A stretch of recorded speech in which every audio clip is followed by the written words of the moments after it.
Episode 68, Large and Vehement Attack Launch, beginning of July 1943. The trip to Borisovka is cumbersome, because the Weather God is not kind to us. It's raining again, and the actually usable roadways are quickly soaked again. There are many vehicles on the road. All are digging themselves through the mud and dirt. Every hour, we take a break in order to get the mud out of the tracks and to clean the forward drive unit. We'd probably get through either way, but Peter does not want to get stranded during such an important offensive with track damage. Then we'd only be in the rear guard. No, we want to be at the forefront with our Rocinante. Nevertheless, it takes several days until we finally arrive at our staging area. There are many briefings on how the companies and platoons should be deployed. The inventory of tanks is almost back to nominal strength. There is no shortage of fuel nor ammunition. One gets the impression that now we should be able to cut through the Russian front line like a hot knife through butter. There are many pioneers and grenadiers in our sector to clear the first minefields and bust the ground pillboxes. All are euphoric and allow myself to go along as well. Now it should work out. We're superior to the Russians. Our tanks are better. The training is good.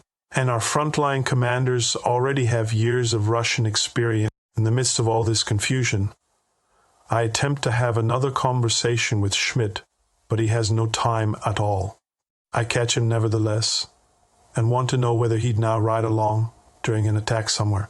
He explains to me that he now belonged to a mobile staff unit.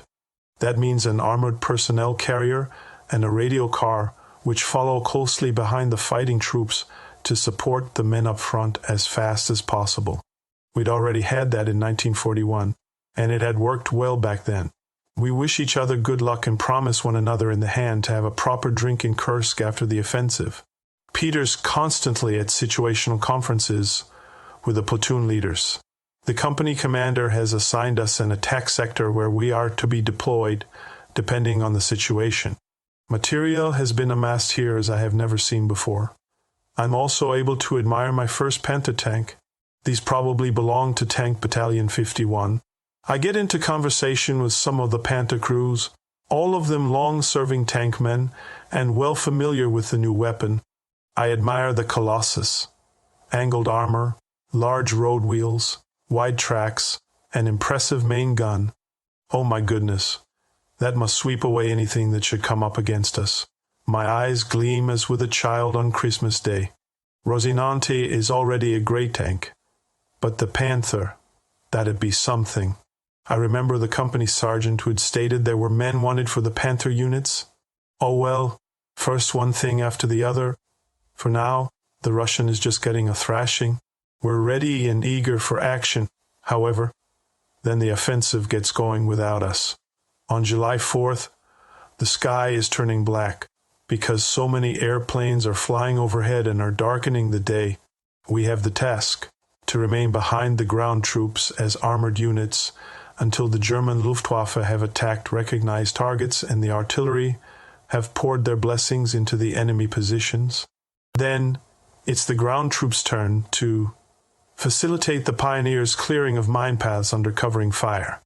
As soon as those are cleared, we're to advance and push the assault forward, this time not as the second tier but together with the other units as the combined spearhead against the Russian positions. An inferno of steel and smoke, explosions, and aerial battles. That's how it starts. We're waiting inside the tank for the order of attack, but it's taking time. The first wounded are coming back, and one catches the first reports. Minefields, bad terrain, swamp, ditches. The pioneers have their hands full. On July 5th, we finally attack. The artillery continues shooting, and in an everlasting fight, the planes are fighting in the sky, dancing the dance of death in the clouds, till one falls out of the sky.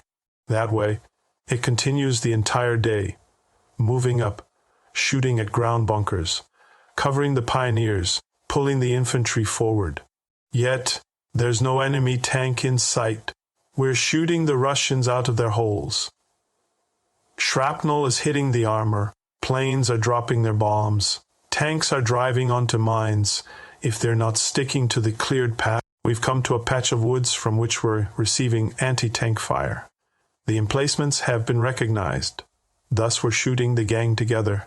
Next to us, 2 Panthers appear. Together we're driving against the Reds. Foxholes appear, and the radio operator with the bow machine gun is leaving no wounded behind. In this we all agree. Any Russian who's still breathing could toss a mine onto our engine deck. We don't want that. Shell impacts by the artillery. Anti-tank rifles which are scraping the turret. Anti-tank shells which rush by. Hell has broken loose over us, but we must continue to function. No thinking. Cannon loaded. Breech closed. Target acquisition. Shooting stop. Fire. Hit. Onward. The Panther to the right of us is hit but continues driving. At the edge of the woods, the artillery pieces have either been destroyed or been abandoned. The Russians are fleeing. We're simply shooting them down at the edge of the woods. We turn in and continue driving along the forest edge. The Grenadiers have already followed behind. The Panther is taking the lead, but after another 300 meters, it bogs down in the swamp. Well, cheers. We stand by an earthen mound and provide cover. A wooden corduroy path is needed, therefore it's being worked on feverishly in order to get through this sector. 2 tanks manage to pull the Panther back out. In our sector, it's getting quieter. A short break to catch our breath. The infantry is further advanced across the impassable terrain and secures the area. We've shot up 2/3 of our ammo. Fuel is also getting low already, but it's not taking long till the supply is caught up. We work like madmen and replenish our ammunition. Fuel is also topped off, and when the corduroy road is finished, it can go onward. Now the 2nd Panther is left stranded with engine trouble. The other one, which had received the hit in the front upper plate that hadn't penetrated, falls in with us. We take the lead. Onward it goes with little enemy fire until we reach a village that seems to be abandoned. We stop here and are awaiting further orders. Behind the village is also a wide creek bed, certainly doable, but we don't want to take any chances. Therefore we request pioneers with bridging material, but unfortunately none are available. Therefore, we begin with Rosinante to uproot trees and with the tanks construct a crossing. After an hour, we filled in the creek bed far enough that we could drive across it. Peter wants to drive across first, but in the approach, we receive heavy artillery fire. So the Russians have been aiming at us for a while, and, apparently, are just unable to bring up any tanks. We drive across anyway, and the construction holds up since the dam has been constructed from tree trunks, not branches. After the artillery blessing has ceased and we've brought the tanks across, it's the armored personnel carrier's turn. 2 are loaded with the wounded and led back. The other 3 are staying with us. According to reconnaissance, there's another Russian emplacement ahead of us with dug-in tanks. I've experienced this before already. Only the turret are protruding, and the hull was impossible to hit. We roll on and are receiving anti-tank fire from the flank. We take up this firefight. The armored personnel carriers are racing with high speed toward the emplacements and try zigzagging to make aiming difficult for the Russian gunners. Despite that, an armored personnel carrier gets a direct hit and breaks down in flames. With precise fire and high explosive shells, we're mixing up the Russians.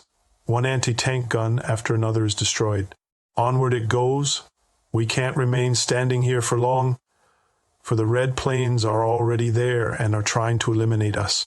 This time, our Luftwaffe is on the spot. Quickly, our fighter planes are there. They apparently had been escorting some Stukas and are now chasing off the Russians over our heads. 2 Russians are going down burning. The rest disappear. Then, we can still see the Stukas dive down and drop their bombs with steady aim on ground targets. That's where we have to go.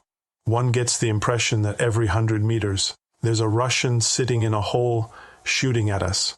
This much enemy fire from all directions I have not yet experienced out of the west. Further German tanks are reported, thus we wait in order to form the next assault spearhead together with them. 1 Panzer IV long barrel and several Panzer Es join us. The commanders talk with each other, and with the aid of maps, the direction of assault is determined. In front of us are field emplacements, probably also with minefields and earthen bunkers. Therefore, go and to the top of the hill. One can see in the distance a few columns of smoke, meaning shot-up tanks. Now the dance begins. We relocate further to the front and encounter more Panthers, which had been in firefights with T-34s. We keep driving. Ahead of us infantry has been reported in a wheat field. We see rifles and steel helmets that are being raised. Therefore our own troops in combat with the Russians. So we're back on it and into the fields. Without mercy, we fire on the Russians. They don't want to relent and rather have themselves run over than surrender. Shell after shell I fire into the enemies. The machine guns as well are spitting their bullets unceasingly onto the Red Army soldiers. We're performing our bloody warcraft without thinking. The Grenadiers are glad that we're supporting, but now it's going further. The next task awaits us. We spot dirt mounds through our binoculars, and with the Panthers and the Panzer IV longs, we're placing well-aimed hits on the bunkers and the camouflage tank turrets. Here, the dug-in T-34s don't stand a chance. We shoot at every bush that looks like a turret. Every third shot hits either a camouflaged artillery piece or a tank turret. Why they aren't returning fire, I'm not sure. The order arrives to roll forward, and we drive off. Then there's a bang, and at least 10 enemy artillery pieces or cannons open fire all at once. 3 Panzer S and 2 Panthers break down. We, however, keep rolling on. We stop, fire, roll. Sweat is running into my eyes. Powder fumes are in the combat compartment. Shrapnel is buzzing through the air. It sounds as if the artillery has also joined in. Then a loud bang, and we're standing still. Over the radio, Peter is demanding reports. Gunner, radio operator, loader, all report back, only the driver does not. I look down. There he lies bent forward in his seat. I slide down on the left and see the mishap. Direct hit on the vision slot, while not a penetration, but the shrapnel has got him bad. His eyes are now only a bloody mess. But right here now, we cannot wait. The loader and commander pull him up top. I seat myself in the driver's seat. One can't see much anymore, but it's sufficient to get out of the field of fire. Thus, I roll ahead, and after 50 meters, I reach a depression which I drive into right away. Our turret is still visible. So back up into the turret, the driver gets a makeshift bandage and is lying in the back of the turret. I get on the optic and acquire myself targets. In the meantime, 2 vehicles have driven onto mines, so the pioneers must move forward. Again, we receive a hit in the turret, but just the ears are ringing. It's not a penetration.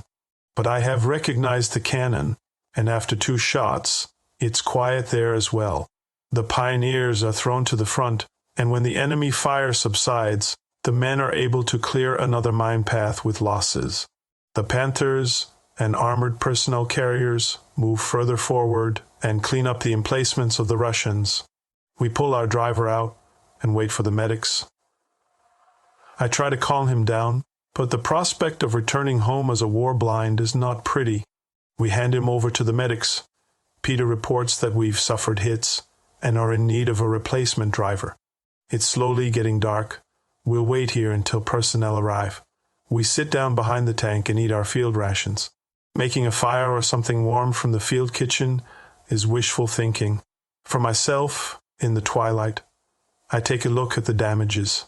Rosinante did indeed take quite a beating, but it's going forward.